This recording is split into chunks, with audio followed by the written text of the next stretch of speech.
I'm Deborah Kaczmarek from the Center for Access and Accommodative Services, and we're going to talk a little bit today about how to provide accommodations online. You'll be providing accommodations in the classroom as well if you have a class face-to-face, but we want to talk a little bit about online in that environment. So most accommodations are provided online, just like in the classroom. There's not a lot of a difference. Students will still use a calculator for math if they've been given that accommodation. Some students have sign language interpreters. Some students use note takers, and some are approved for recording lectures, and that can be done with their phone or any device. Some of them use this software that we can give them a license for called Sonocent. And so Sonocent records the lecture and allows them to use hot buttons to mark different things, so that way they can go back and pull up, hey, I want all the information just for my homework, and then it'll pop up without them having to then go and search for it. So there's nothing on the faculty's end that they need to do, but they do have the right to say, hey, I want you to turn any recording devices off when someone's sharing a personal life experience. So, and then many of our students use the accommodation of additional time on exams. So I just want to make note that this fall, the testing center and CAAS are not proctoring exams. So we're encouraging faculty to use Blackboard for their exams, or a third party like Examinee or whatever else our campus is supporting at that time. So CAAS staff are on the campus Monday through Friday. We're available for virtual meetings, phone meetings, or email. We do schedule in-person meetings.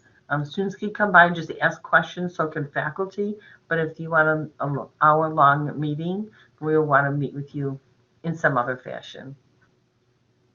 So students are asked to submit a request form. Requesting accommodations if they're a new student is through our confidential data form, and then they provide documentation to support the diagnosis they have. So it might be medical forms that they submit or something from their high school. So we ask them to send that via email or fax. Still, some people are dropping it off, and we'll accept it. So CAAS now has a Blackboard space. I'm sorry, I have allergies here.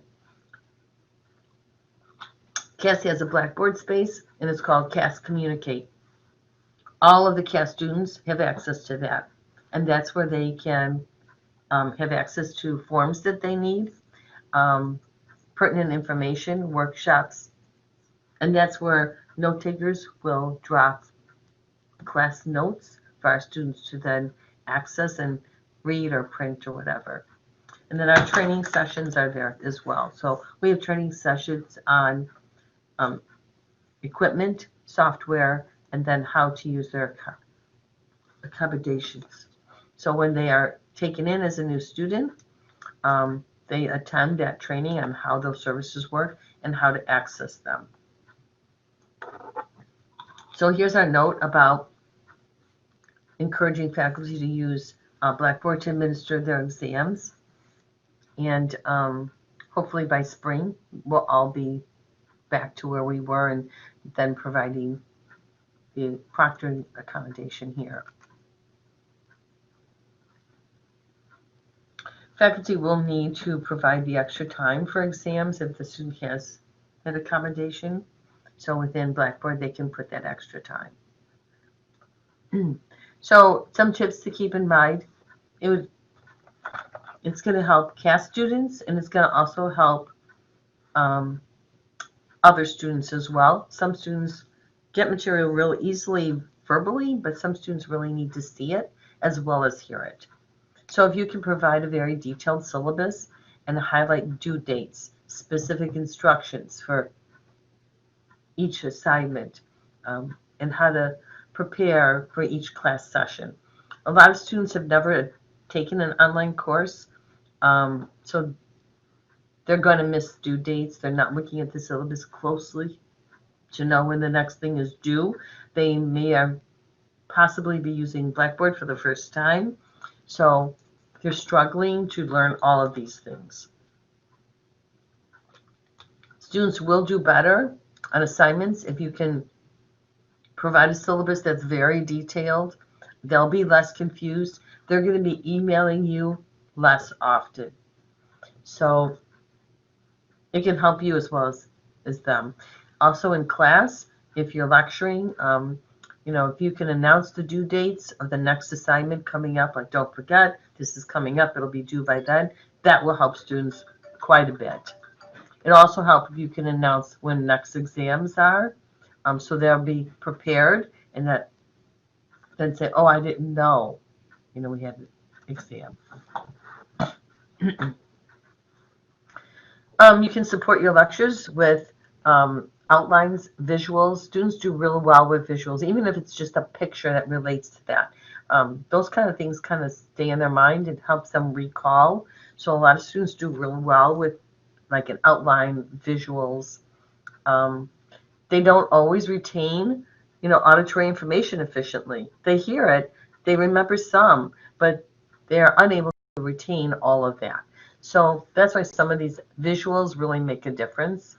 Graphs, pictures, examples, especially when it comes to math or how you want a paper written. If you can show an example, I want it to look like this. It should be done in this fashion. Examples really help. Sometimes students have to write a lesson plan for certain classes. Give an example, show it on, online, how you want it to look, how it should be. If you have a PowerPoint presentation, that really helps. There's something to look at. Maybe print that. They may make notes as you're lecturing. That could help as well. Some of our students have organizational difficulties. I'd say many do. So they benefit from step-by-step instructions. If they know, first I do this, then I do this, it really makes a difference.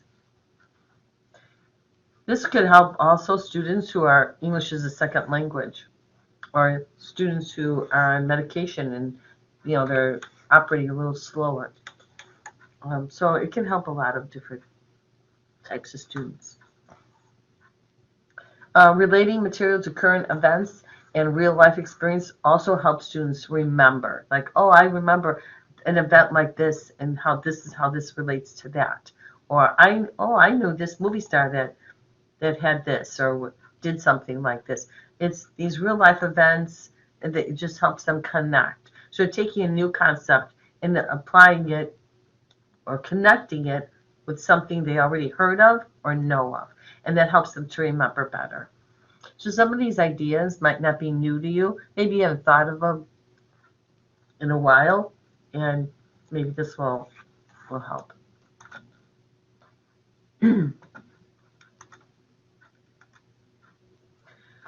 Consider starting the class with a short summary of the last lecture. Just a highlight. Remember last time we talked about this, we were talking about that. That kind of helps them kind of get in the groove, get going, and then be ready for the new material. Maybe leave room for questions at the end, unless you're the kind of person that says, hey, ask me questions anytime. So if anyone has questions today as I'm going on, please feel free to jump in and ask the question. I'm sure someone else may have the question as well. The summary, helps them recall the information that you went over during class. So you can finish with a summary of, hey, today we went through this, we talked about that, and that sort of helps them to remember what you went over today. They learn from questions that other classmates ask. So, it's good to encourage them to ask questions. Some students are afraid to ask questions, thinking, oh, other people won't think I'm very smart, or the instructor will think I wasn't paying attention. So you can always encourage questions.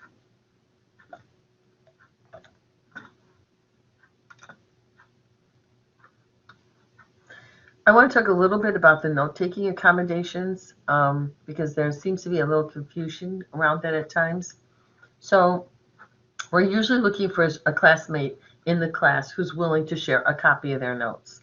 And if the instructor has notes to share with the student or even a PowerPoint, that's very helpful. But we do hear students say, well, I know I have the PowerPoint, but I don't know what's important to take notes on. And we say, well, you have the whole PowerPoint. I'm like, no, certain things are more important. I don't know what it is. So they might be still asking for a note taker. And they have the right to have it because of the law. So if they want it, we have to provide it. We have trouble finding note takers, especially now. Other students in the class don't seem to want one more thing to do. They're struggling themselves. So we're desperately looking for note takers. We ask faculty to help us by making an announcement by saying, hey, we just need someone who needs a copy of the notes.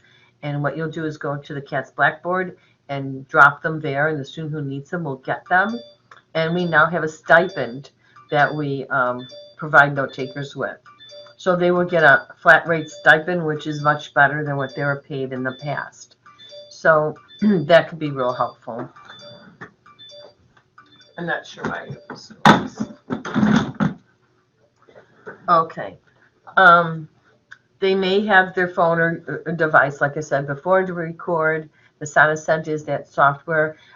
Just so you know, there are going to be students that are going to be using SoundAscent to record the class that aren't a CAAS student. And that's because now Perkins, our grant agency, has paid for students who are in career classes to be able to use SoundAscent. So you may see more students using that. But Perkins has purchased that for career students to be able to use. We have some using it. I think we're going to have more now because they're learning about its existence, and they're going to be asking to use it. So you might see it a little more often. We have the students sign an agreement, a contract, and it says that you will not share these notes. You won't share the recording, so you can't go up online, put it somewhere, or pass it around amongst your classmates. So hopefully that kind of helps you feel a little more secure about your lectures.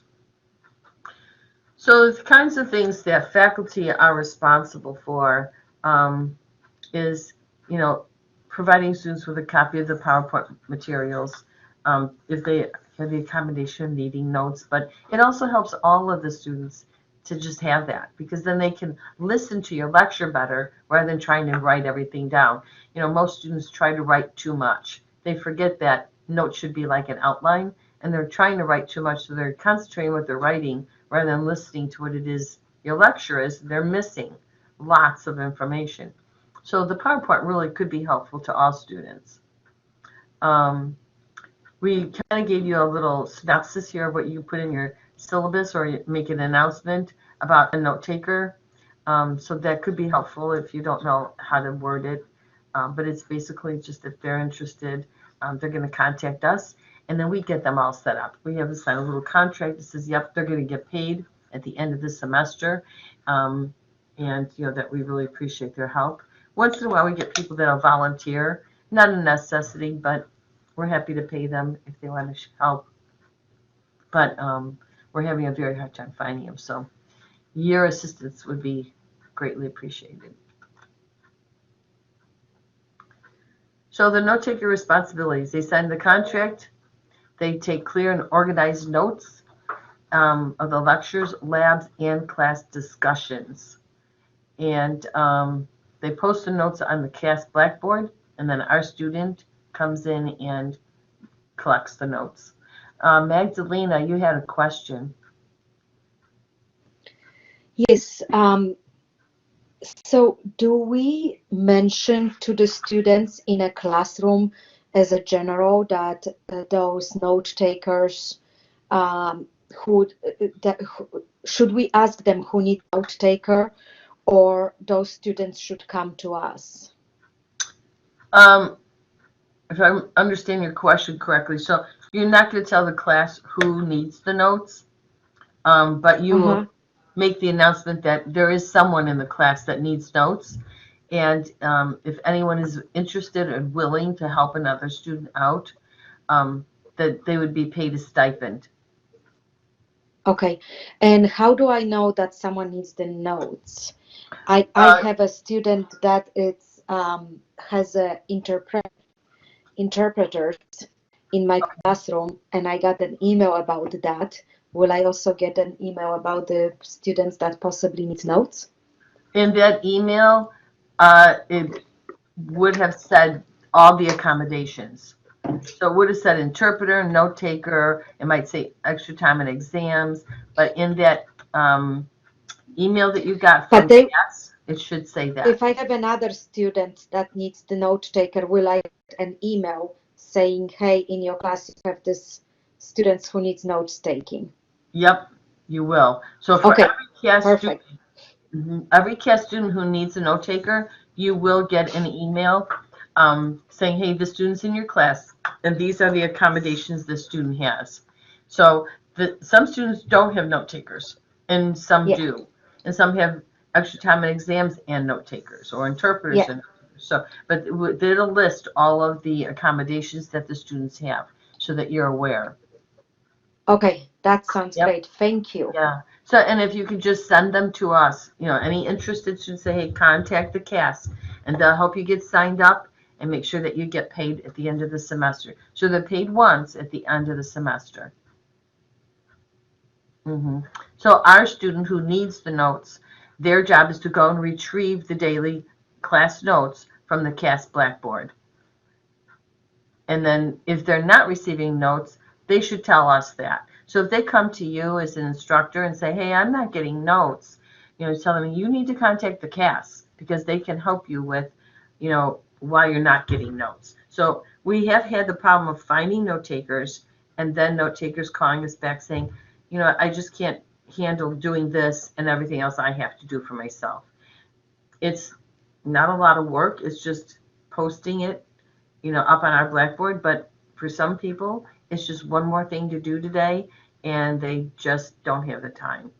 This is a trying time for a lot of people, and it's like I don't have the time for one more thing. So we're having a difficult time with that. So We're as gonna. an instructor, sorry to interrupt. As Mhm. an instructor, is there any way, can you suggest any way that we could help those note takers that they will not feel as a burden, that they will be able to feel that they can do both? Yeah, it's just taking a copy of what they've done, their own notes and posting it. As an instructor, you can certainly encourage them. I don't know if any faculty are willing to give someone who will be a note taker an extra couple of extra credit points. I don't know. That's really up to faculty themselves. I mean, that might be an incentive to say, hey, if you work as a note taker, I will, and we can verify if they are. I'll give you an extra 5 extra credit points or something. Some faculty are open to that. Some just aren't because of how their course is, and it just doesn't work. But that could be an incentive to help us find more note takers. And again, if faculty have notes that they can share, that's also helpful, but not everybody does. Um, so not everyone has notes that they can share with the student. But Thank you so much. I appreciate your interest in helping us. Um, because legally we have to provide the service, but we're really having a hard time finding people to help us provide that. So I'll run through the legalities of the Americans with Disabilities Act and the Rehab Act mandates that colleges have to provide accommodations. Um, and faculty members are charged with providing that also, but that's why we have CAS here. So CAS is here to really help faculty by finding the note takers and setting them up and providing the proctoring when we can proctor exams and setting up the interpreters.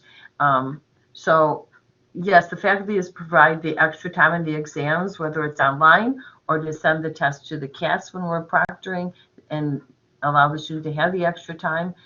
They have to provide us documentation of why they need those accommodations. If we don't have proper documentation, we can't provide a service. And there are some services students have received in high school that we cannot provide in this environment.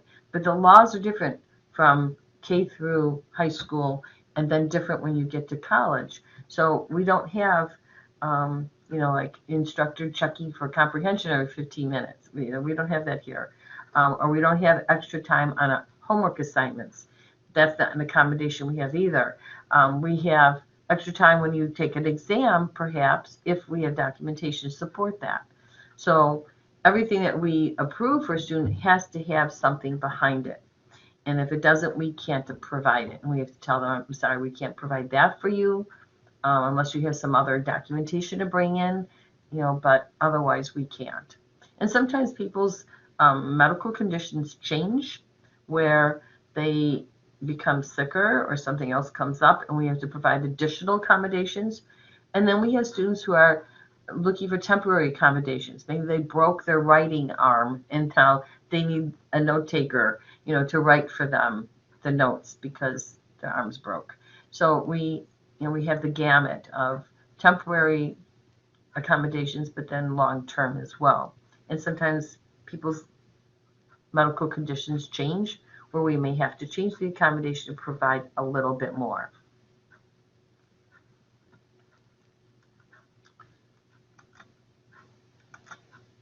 So without beating this to death, yes, faculty are responsible for providing, but we're right here at your side to help provide that. Keep in mind, according to campus policy, the only individuals allowed in your classroom when you're doing face-to-face classes are registered students or other faculty or campus staff. So we've run into an issue in the past where we've had parents come and tell the faculty, well, Johnny needs an aide and I'm it, or a personal aide shows up. They're allowed to walk into the classroom, help them find their seat and pull their books out, and then wait in the hall for them, and then come in after class and help them leave. But we can't have them in the classroom. It causes great problems. So all of a sudden that person is now participating in the class, or other students feel apprehensive about sharing personal life experiences because there's an extra person in the room. But that's why the campus has that. The only people allowed in are registered students. So someone that needs the help, they can get them there and wait for them in the hall and then help them leave class afterwards. So if you're asked that, and always call us.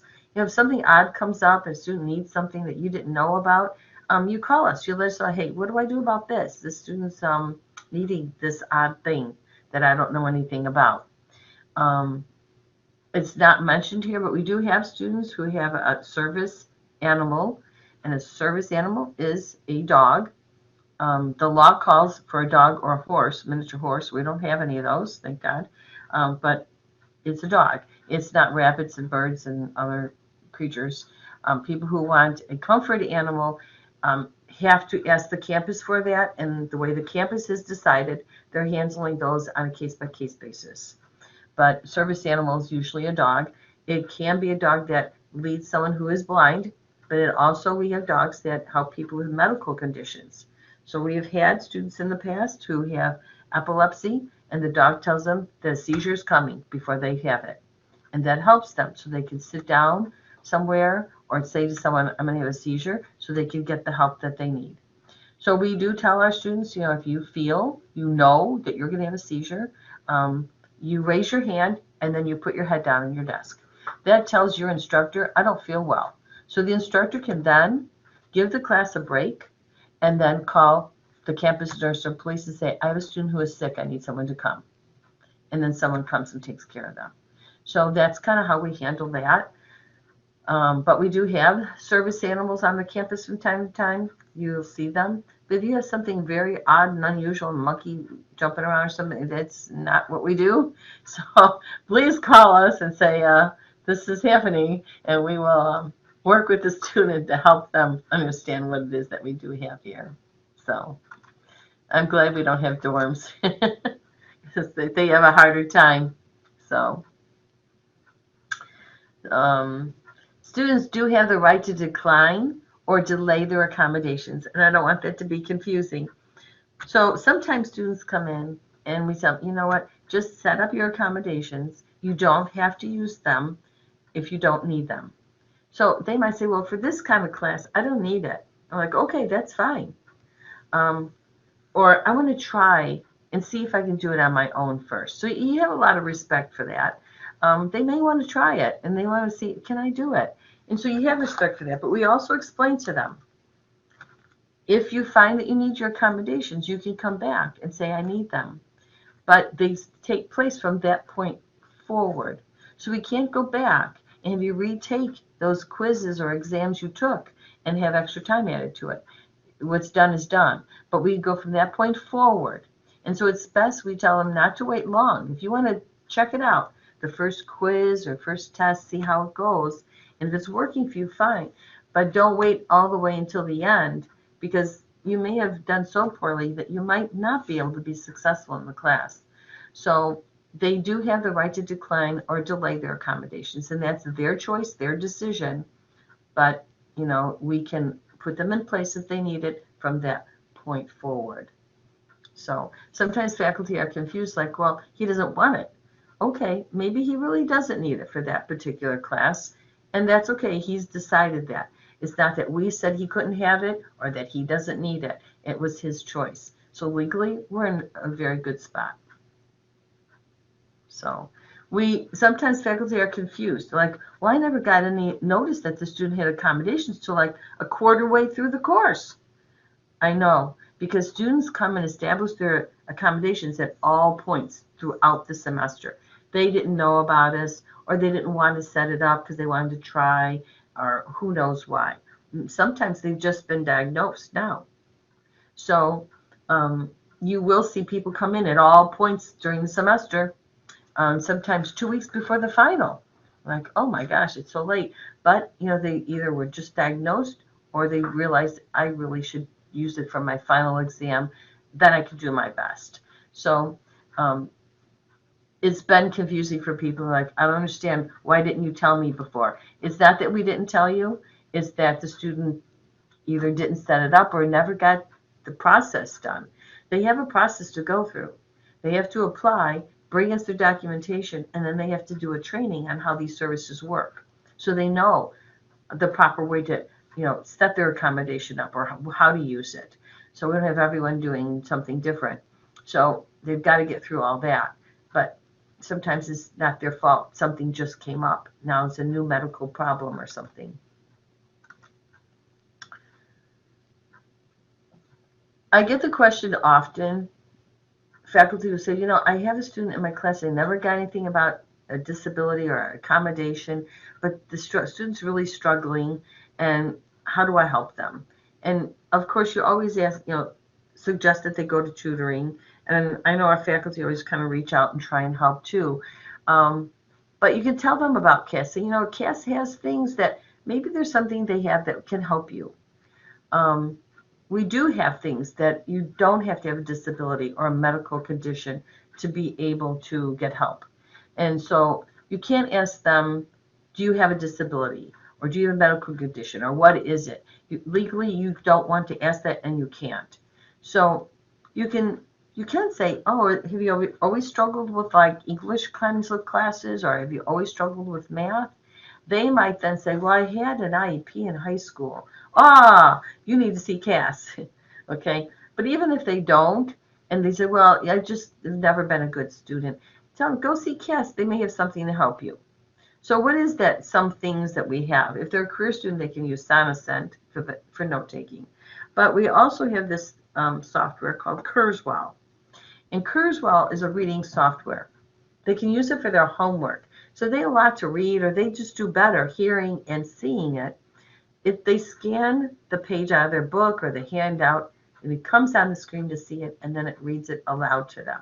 And they can have it read as many times as they want. So any student can use that. But our students who have that accommodation would also be allowed to use it on an exam to read the test questions to them. But students at large can only use it for homework. So we do have some things that can help. They can attend our workshops. Any student can attend the CAAS workshops. And some of them are on how to take notes. Some are very academic, and then others are more toward employment, something like that. But, they may find some of our workshops helpful. So, questions so far? No? Okay. So we just talked a little bit about tutoring, and we've encouraged tutors to also use visuals, hands-on kinds of things, because students sometimes relate to that better. So the CAAS is here to protect you. We work with you. And we don't register students, so we can't put them in your class. Students sign up for whatever class they decide, but we're here to help you from being accused of violating their confidentiality rights.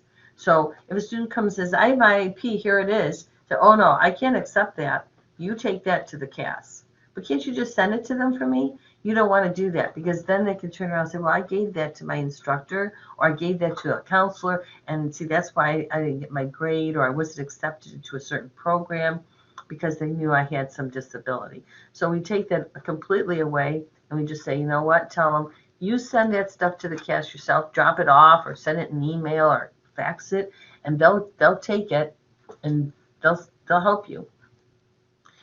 So I want to talk a little bit about student conduct, and it applies to all students. It's not different for students who have a disability. So we're expecting the same behavior. When you have a student who is not following the code of conduct, you need to report that, because it's not there to punish them. It's not there to kick them out of our school, but it's for the dean of students or someone to sit down with them and say, this is what's really expected. We need you to know that. They're not going to dismiss them from our campus right off the bat unless they've done something horrendous. But sometimes they need someone to say, that's not appropriate behavior in college. And this is really what we expect. We're preparing you for a career one day, and we're trying to teach you how to be professional. So you need to do that. If you don't, that behavior will increase. You're going to see it more often, and it may get worse. But if it's addressed right away, the student then knows what's expected of them. And then they're a better student, but then they're not in the way of other students from learning. We do have a number of students on the spectrum, meaning they are Asperger's or autistic. I know they took the label Asperger's away, but we still have a lot of people who still call themselves Asperger's. A lot of those students struggle with organizational patterns, being organized in their work, in their thoughts. They don't always think to raise their hand. They blurt out a question, and they should be reminded, hey, you know what, Mary, you got to raise your hand before you speak, because everyone has to do that. Sometimes they'll get it, and if they don't, let us know and fill out an incident report so we can help them. If you don't want to fill out an incident report right away, you can tell us if it's our student. That could possibly help, where we can work with them. Because sometimes they forget themselves, and we have to help them remember, these are the rules. This is how you do this. We have students that are very shy about asking questions or even talking in class. We've had selected mutes on the campus, and we've worked with them here, and we've explained, sometimes we tell them, you know what, you have to say something to get those participation points. So think about what the class is talking about. But everyone said what I was thinking, and we tell them it's okay. Raise your hand and say, you have to have 2 things to say each class period. So raise your hand and have something to say. Sometimes we have to start with students with, you have to have 1 thing to say, and then help them to progress.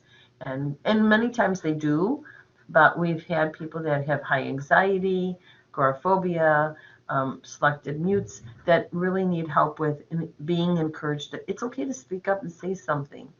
And it's all right if someone said it in a different way. You can say what you were thinking also. So we kind of help students in that way, but we'll work with faculty to kind of help that situation as well.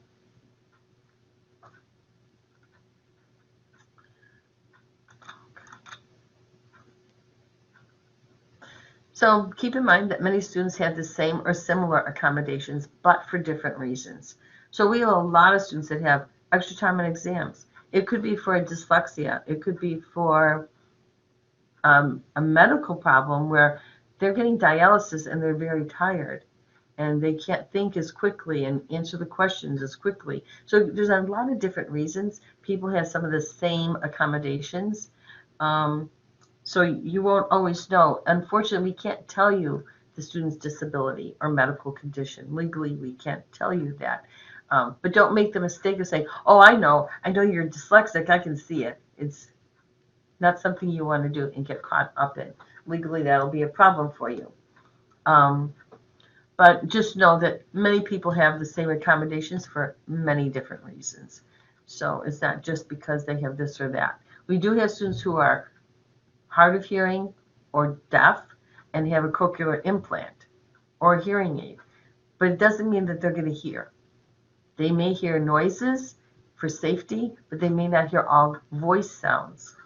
And lip reading is the worst way to communicate with someone who's deaf because so many words look the same on the mouth. So either pull up a device and type back and forth to them or write it out. So that way they can be sure to get the message. But also, you can use the interpreter that's there. So anytime you want to talk to a deaf person, you look at them and talk to them. The interpreter will do their job. So you don't want to say, oh, well, tell her. The interpreter's like, no, you just talk to her. I should be invisible, that I know I'm doing my job. If I'm invisible to all of you, I'm doing good. So go ahead and use the interpreter. Just talk to the student, and the interpreter will get the message across. Okay. So, like I said, faculty are always welcome to contact myself or my other staff at CAAS. I have a coordinator. Her name is Vez Asbani, and Vez works hand in hand with me. Usually talking to one of us is like talking to the other one, so feel free if I'm tied up and you don't want to wait and you want to talk to someone right now, ask for the coordinator or Vez, and she'll help you out. We do have an office manager that is the person who's sending you those emails, telling you, hey, the students have these accommodations. We have a technical assistant that he is a genius when it comes to our software programs and all of our adaptive stuff that helps students and can help faculty too if you have a need of something having to do with a student accommodation. And then we have staff that work our Project Achieve program, and that program is an employment skills program that some students sign up for. So if you contact us, someone will speak with you and help you out, answer questions for you. Our hours are a little different right now, and probably will be. We're opening earlier because we found that our do better early in the day. Later in the day, they're not feeling as well as they do earlier, so we're open from 8 instead of 8:30 to 5, and Friday we're at 8 to 3. And so those are extensions. You can call us, or you can email caas@triton.edu, and when you email CAAS, there's a number of us that can see your email, so someone will jump right on it and get back to you. So you can feel free to call us or email us, but we'll help you.